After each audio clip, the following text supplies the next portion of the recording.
This is Tim from Your Six Studios. Today in this video I'm going to show you how to connect your phone to your TV. So I got my Android phone right here, and this is simple to do.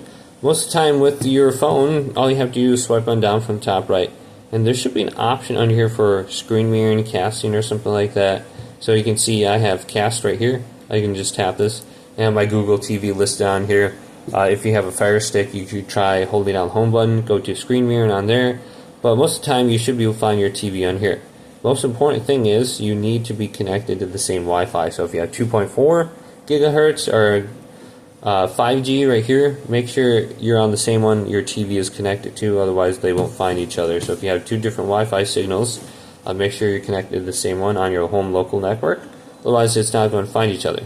Now on my Samsung device, you can see it's called Smart View. On this one it's called Cast, could be called Screen Mirror, could be called a completely different name. So you can go to my Google TV right here, just tap it, and boom, I can start screen mirroring. So that's how you can do it easily.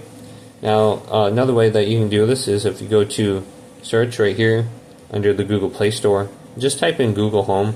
This is probably already on your device, but go ahead and just get this application if you don't have it, Google Home, and then go to Open, and then just set up your home. There should be an option to create a home space or something like that, and just name it. I have Tim set up. Then we can go to Home right here. Instead of favorites, select this little box. It'll show all the devices on your local network. Here's my Google TV. Tap it. Cast my screen. Cast now. Let's go to my entire screen. And then cast. Boom. It's on there now. That's two different ways. Hopefully this video did indeed help you out.